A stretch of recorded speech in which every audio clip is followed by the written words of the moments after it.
जय हिंद। स्वागत है आपका हमारे चैनल स्टेनो ऑर्बिट एकेडमी में, जहां आपको रोज़ स्टेनोग्राफी प्रैक्टिस के लिए बेस्ट डिक्टेशन मिलती है। डिक्टेशन शुरू करने से पहले कमेंट में बताइए कि आपकी स्पीड अभी कितनी वर्ड पर मिनट है।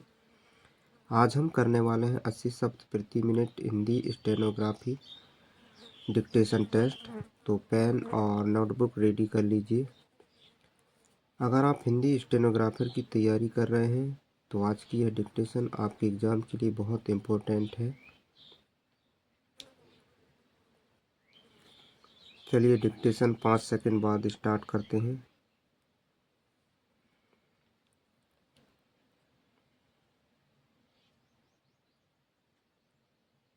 स्टार्ट।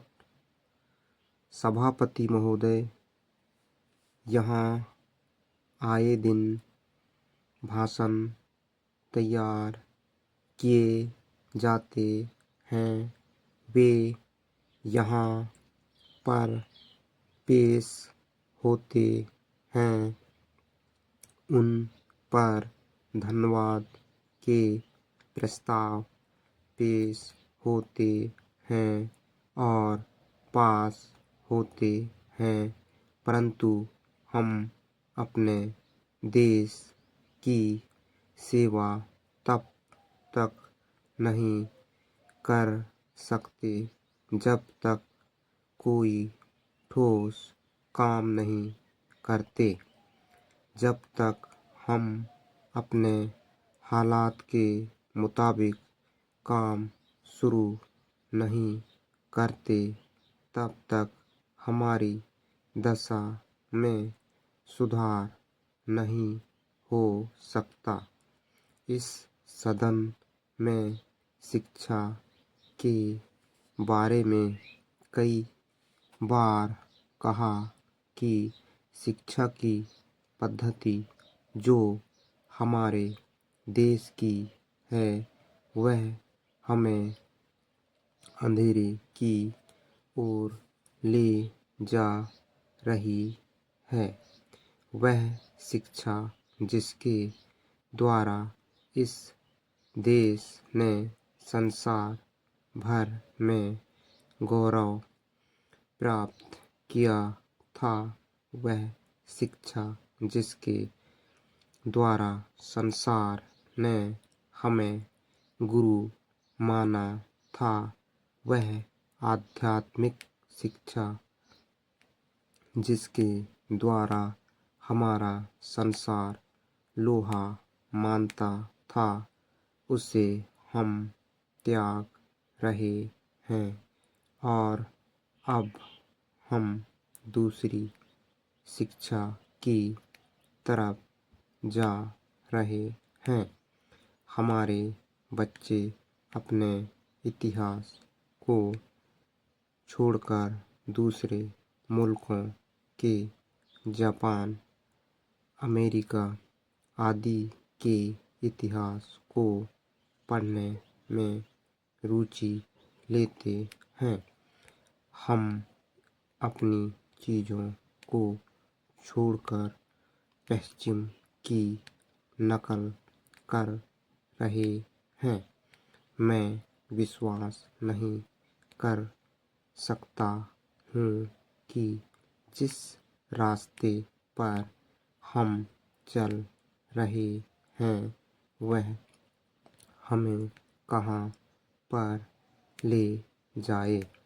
अगर हमें अपने जीवन को ऊंचा बनाना है तो हमें वे उपाय करने होंगे जो पहले हमारे देश में मौजूद थे, लेकिन हम उन उपायों को भूलकर दूसरी ओर भाग रहे हैं। अभी कुछ दिन पहले मैं दिल्ली गया था।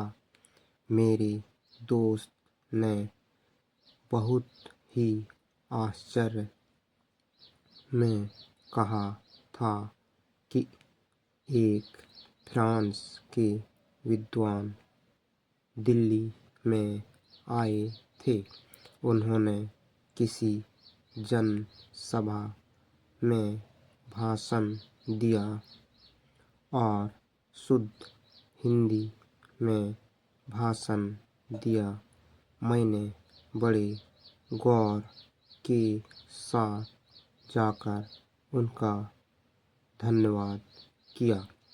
जब मैंने धन्यवाद अंग्रेजी में किया तो वह कहने लगे कि क्या आपको हिंदी नहीं आती है? आप हिंदी में धन्यवाद क्यों नहीं करते? मेरे मित्र शर्म के मारे मुंह उठा ना सके। मैं अर्ज करना चाहता हूँ कि बाहर के विद्वान हिंदी में यहाँ आकर भाषण देते हैं और यहाँ के लोग अभी भी अंग्रेजी में बोलने पर गौरव करते हैं। यह किसी भी भारतवासी को शोभा नहीं देता। पैरा, हर देश का जैसे अपना नाम आवश्यक है वैसे ही अपनी भाषा। वह देश अपने में अधूरा है जिसकी अपनी कोई भाषा नहीं। अंत में मैं यही कहूँगा कि यदि हमें उन्नति करनी है तो अपने पुराने गौरव को और अपनी जन भाषा को पुनः लौटाना ही होगा। Full stop. उम्मीद है आपने आज की डिक्टेशन अच्छे से लिखी होगी। कमेंट में ज़रूर बताइए कि आपने कितने वर्ड सही लिखे। अगर आपको ऐसे ही डेली स्टेनोग्राफी प्रैक्टिस चाहिए तो स्टेनो ऑर्बिट एकेडमी चैनल को सब्सक्राइब करें और बेल आइकन ज़रूर दबाएं। धन्यवाद।